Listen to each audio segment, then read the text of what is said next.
अस्सलामुअलैकुम। मेरा नाम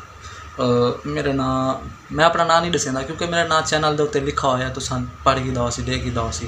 अगर तुसा सारे चैनल ते नवे आए वे तो सारा चैनल सबसक्राइब कर गिनो ते नाल जिहड़ा घंटी का निशान है वो भी दबाओ जा ताकि साड़ी आने वाली हर नवी वीडियो का नोटिफिकेशन तुमको मिल सके।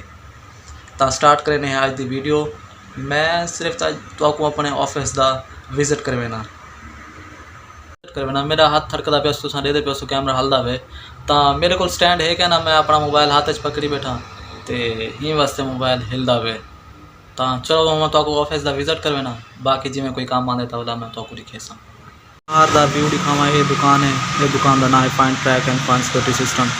तो हूँ अंदर का विजिट करवेना मैं तो ये सोफे पेंस है नाल ही ये प्रिंटर पे जिन्हें अस प्रिंट कढ़ने हैं। ये मेरा लैपटॉप है ACP पे PC जिन्हें अस कोई काम आ वजे तो कर देंगे होने। ये मेरा लैपटॉप है तो ये है पिया DVR जिन्हें सारे कैमरे चलते पे 8 कैमरे लगे खड़े तले पी सोचे ये IP कैमरा लगा पे एक उन्हें जड़े हैं ये फालतू DVR पेन से। ये साडा राउटर है जिन्हें अस इंटरनेट इस्तेमाल करनी है।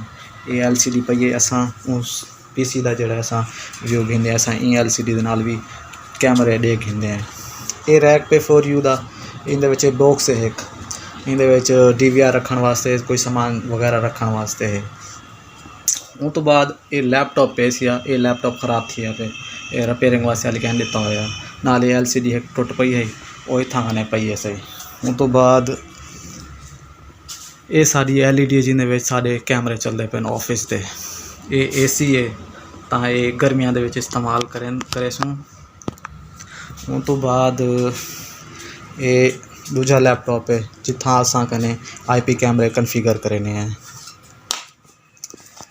एक LCD ये पई है सही ये LCD भी व्यू गिनने के काम आती है। ये दो वाकी टाकी पेंस है ये भी काम आने होने सिक्योरिटी का काम है तो ये लाजमन गाल हौसन पे। ये कैमरा रिपेयर थी वास्ते आया पे ये जितना भी सामान पे सारा रिपेयर थी वास्ते आया पे। एक कीबोर्ड है ये BNC केबल हैं जोड़े कैमरे को लवीने उन्होंने एक कैमरे तो भी साइड तू एक DVR वाली साइड तू ताकि कैमरे चले। उस तो बाद ये सारे पावर सप्लाई हैं जिन्होंने नाल कैमरे को करंट दिवेंदा आंदे।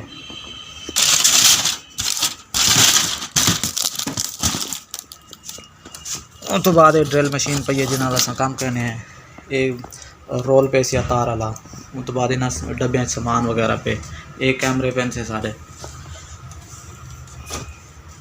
ये कैमरे ये PO सोच पे सी ये रिपेयरिंग वास्ते जोड़े DVR आए पेन रिपेयरिंग वास्ते जो खराब थी उत्ते कैमरे वगैरह पे।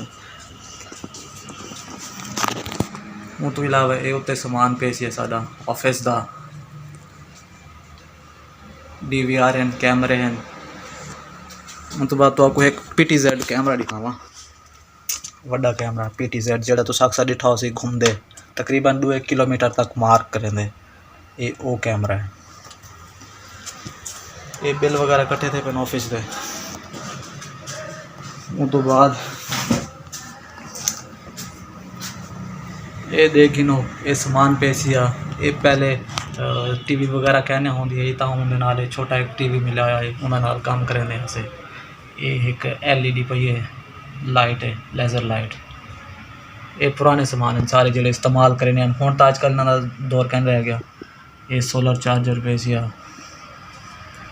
इन्हों का हूँ दौर कह नहीं रह गया। किमें लगे साडा ऑफिस ये है साडा एक छोटा जिहा ऑफिस। तो अगर तो आपको अच्छा लगे तो कमेंट लाजमी करे सो तो केड़े CCTV कैमरे का सिक्योरिटी का काम करें वो भी अपना नाम तले लिखसन लाजमी ताकि मेरे को पता लगे कि केड़ा ई काम नाल जरा वाबस्ता है। किमें लगे साडा दफ्तर किमें लगे अगर तो आपको अच्छा लगे तो साकू ये दसे सो कि साकू अच्छा लगे कमेंट लाजमी करे सो। किमें लगे तो आपको साडा दफ्तर अगर अच्छा लगे तो तुसा कमेंट लाजमी करे सो अच्छे कमेंट करे सो ताकि मेरे को पता चले कि मेरे व्यूअर हैं जड़े वो बहु ही सपोर्ट करा वाले। उम्मीद है तुसा सारी वीडियो को पूरा डिठा हो सी जो पूरा डिठे हुए तो कमेंट लाजमी करे सो। तो थे करने आज दी वीडियो का एंड मिलसूँ इंशाअल्लाह नवी वीडियो नाल तब तक के लिए अल्लाह हाफिज़।